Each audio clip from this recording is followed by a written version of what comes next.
केंद्रीय मंत्री ज्योतिरादित्य सिंधिया ने आईएनएस से खास बातचीत की। इस बातचीत में उन्होंने कई मुद्दों पर अपनी बात रखी।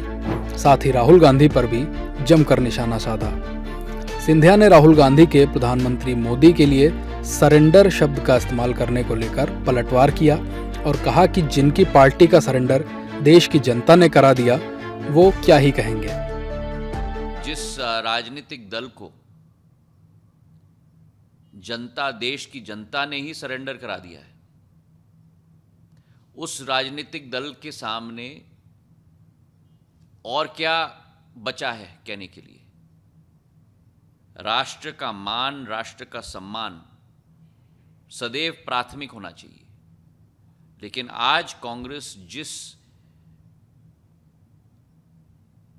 गहरी खाई में पड़ चुकी है कि अंतर्राष्ट्रीय जगत में जाकर भारत को नीचे दिखाना, भारत में आकर हमारी सेना बल के ऊपर प्रश्न उठाना,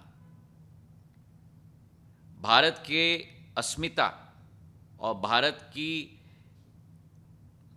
आस्था और भारत के गर्व पर प्रश्न चिन्ह उठाना।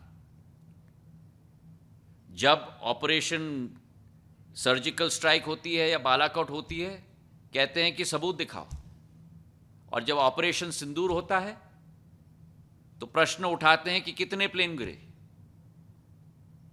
जिस दल के नेतृत्व को भारत की गर्व की चिंता नहीं, उस दल के बारे में भारत की जनता को कोई चिंता नहीं, ये स्पष्ट हो चुका है। इसके अलावा ज्योतिरादित्य सिंधिया ने बिहार के आगामी विधानसभा चुनाव को लेकर भी बात की और कहा कि बिहार में एनडीए गठबंधन की सरकार बनेगी। बिहार में हमें पूर्ण विश्वास है, एनडीए गठबंधन की सरकार बनेगी।